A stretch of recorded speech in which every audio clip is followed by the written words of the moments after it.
Nous sommes en compagnie de monsieur Rémi Depoix, qui est l'organisateur de Concept Car. La première, c'était Chamonix au cours des 24 heures. Après, ça s'est déplacé en Île-de-France au Grand Palais. Et maintenant, depuis 10 ans, nous sommes aux Invalides, où ça attire un public de plus en plus nombreux. Alors, cette année, la meilleure Concept Car, c'est la Renault Trésor.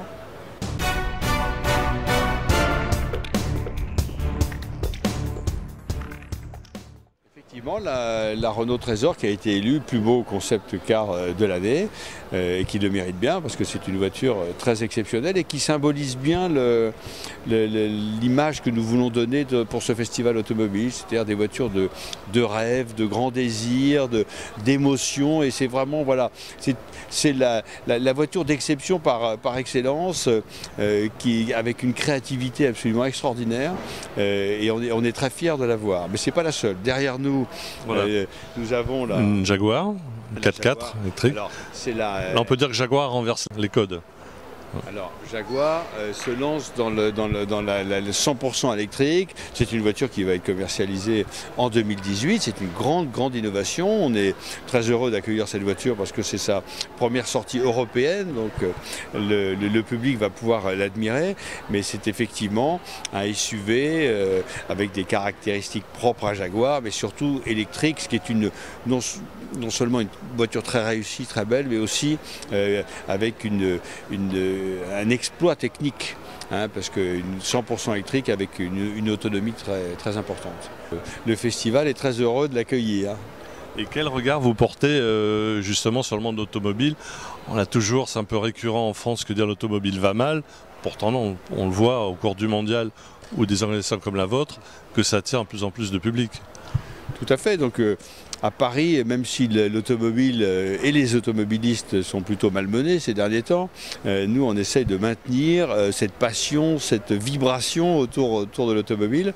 Alors surtout parce qu'on monte des voitures intelligentes. Vous voyez, c'est une voiture 100% électrique, la Jaguar I-Pace. Donc idem pour la Renault. Et il y a un certain nombre de véhicules qui sont présentés ici, qui sont des voitures très intelligentes, qui sont les voitures de demain et qui répondent aux attentes justement en matière d'environnement et de ce qu'attendent les grandes villes. Donc c'est une réponse intelligente au problème.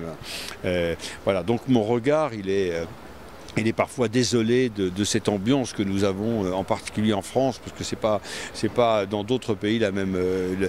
Surtout les grandes villes qui sont touchées. Alors ce sont surtout les grandes villes, bien sûr, il y a beaucoup de progrès à faire en matière de pollution. C'est un domaine particulièrement sensible. Mais les constructeurs automobiles ont toujours et depuis de nombreuses années fait des recherches énormes, des investissements en matière d'environnement qui sont très importante. En motorisation déjà, d'une part. Pour s'adapter, oui, bien sûr. Et je pense que l'industrie automobile est celle qui a répondu le plus justement à toujours trouver des systèmes pour moins polluer, et c'est la réponse la plus pertinente que l'automobile peut apporter. Oui, c'est une bonne réponse. Pour la plus belle voiture de l'année, il y a eu quand même 148 000 internautes qui ont voté.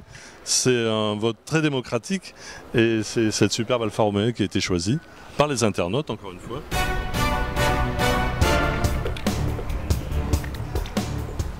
Oui, tout à fait. Donc par le truchement de M6 et de nos partenaires médias, comme Le Point notamment et Deco, on a effectivement présenté cette voiture avec la complicité des constructeurs automobiles, et c'est l'Alfa Romeo, donc Giulia, qui remporte ce prix. Alfa Romeo qui a déjà été primé 5 fois dans ce festival, donc qui est un habitué. C'est une marque toujours très appréciée, avec des voitures très élégantes, très racées à l'italienne, comme on apprécie, comme quoi la passion demeure dans l'automobile. Et c'est une élection extrêmement importante aujourd'hui. Vous rappeliez le chiffre, 148 000 votes, c'est très important. C'est la consultation la plus importante en matière d'automobile. C'est le consommateur, c'est lui qui désigne en fonction de son avis personnel, son objectivité. Voilà, c'est celle qui me plaît, c'est celle qui me fait vibrer. Donc c'est juste sur les critères esthétiques. La voiture ne doit pas excéder néanmoins 55 000 €, ce qui est important. C'est un bon budget déjà. C'est déjà un budget très élevé, mais ce n'est pas nécessairement les voitures les plus... La Giulia est un budget inférieur à celui-là. Mais nous nous sommes fixés un maximum, bien évidemment. Donc un grand succès, et aujourd'hui le design est tellement prépondérant dans l'acte d'achat d'une voiture que cette élection aujourd'hui est un argument de vente pour le constructeur très important. Plus des achats coup de cœur, maintenant les gens réagissent là-dessus, plus pour performance. Oui, 70% en moyenne de l'acte d'achat d'une voiture, c'est l'esthétique. Aujourd'hui, un constructeur automobile ne peut plus se permettre d'avoir une voiture qui soit loupée, pardonnez-moi le terme, mais ça devient un échec industriel. Donc la responsabilité des designers est très importante aujourd'hui. Ils doivent avoir une collection, si je puis dire, une gamme de voitures qui doivent tous avoir un style, une personnalité, et c'est très important parce que je peux dire que d'un point de vue technique, les voitures sont très abouties aujourd'hui et que la différence se fait par le style, aussi bien à l'extérieur qu'à l'intérieur. Parce que l'intérieur, on a un grand prix du plus bel intérieur qui a été remporté par la Peugeot 3008, d'un intérieur très sophistiqué, très élégant. Et voilà, le jury a souhaité donner ce prix à la Peugeot 3008, mais c'est très important. L'intérieur doit être le prolongement de sa maison. Le design fait des recherches très importantes dans ce domaine, parce que quand on aura la voiture autonome, on sera dans sa voiture, on pourra travailler, on pourra s'occuper à autre chose que de conduire, lire, consulter son ordinateur. Exactement, envoyer ses mails.